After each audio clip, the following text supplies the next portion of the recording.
Welcome to Math 7 Honors Scholars. Tonight we are going to be working with proportions as they relate to similar polygons. And you may breathe a sigh of relief that this is going to be mostly review of what we had done when we studied similar polygons in our geometry unit. So first we're going to define a polygon, and that is a closed plane figure bounded by 3 or more line segments.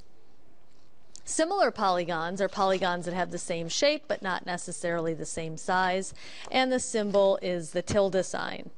If two polygons are similar, then corresponding angles are, what is that symbol? Congruent, which means they have equal measure, and their corresponding sides are proportional. We see here that triangle QRS is similar to ABC, and that works just like a congruent statement, that I can match up each of the angles just from that statement without seeing a picture. So I know that angle Q is equal to angle A, angle R is equal to angle B, and angle S is equal to angle C. And that really should be measure. Or you could change that to congruent, whichever you prefer. So I'm going to change those two to congruent, and I'll change that one to measure. Remember, measures are equal and angles are congruent. So we'll write congruent here. Or equal measure. We also know that the sides are proportional. We can look at our similarity statement and line up our sides. So RQ would relate to BA. Likewise, RS would relate to BC, and SQ would relate to CA. And if I set up those proportions, I would see, for instance, 8 over 4, which is 2 to 1, is the same as 10 over 5, which is the same as 6 over 3. If the sides are in proportion, which they should be for a similar polygon, they will have the same ratio, and we call that the ratio of similitude. Great word.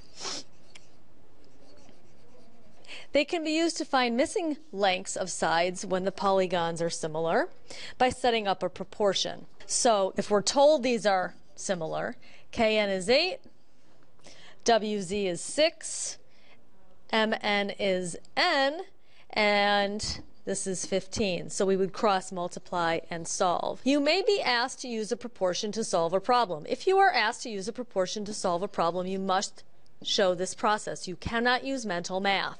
And if you solved that, you would get 20. You would show all of the appropriate work, of course. Now, in this section, you're just asked to tell if they are similar and think about justifying your answer. Well, in the first example, they're showing all the angles and all the sides are congruent. So if it's a regular hexagon, they would have to be similar. Now we have a square and a rectangle. Unfortunately, not a prayer.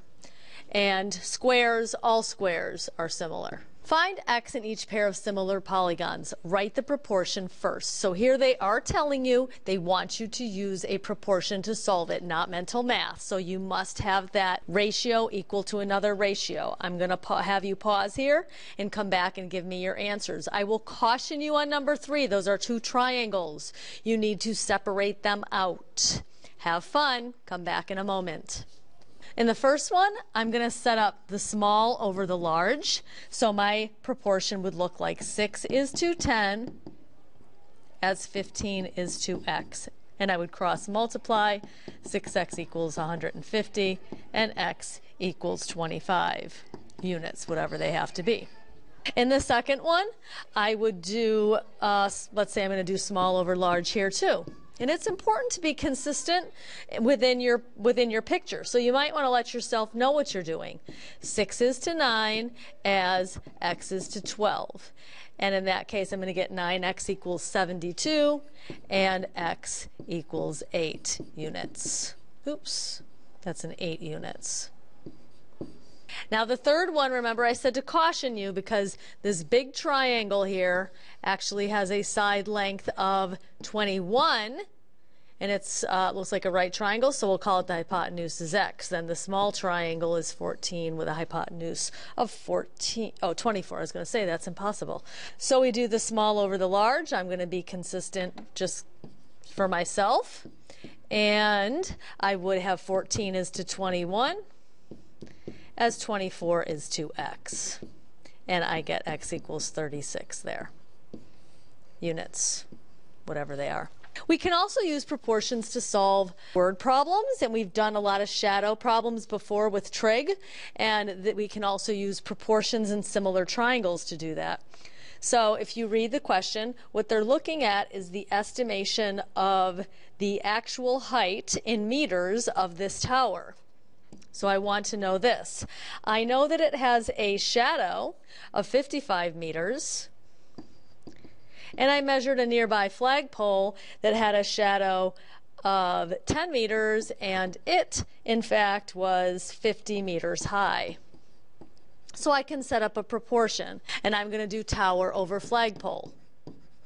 X is to 50 as 55 is to 10. And if I cross multiply there, I get 10h or 10x equals 2750.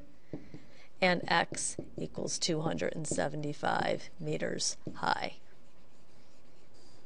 So that's basically all I have for you. You have one more page. Finish the packet. You'll be done with your notes on similar polygons. Have a great night, everyone.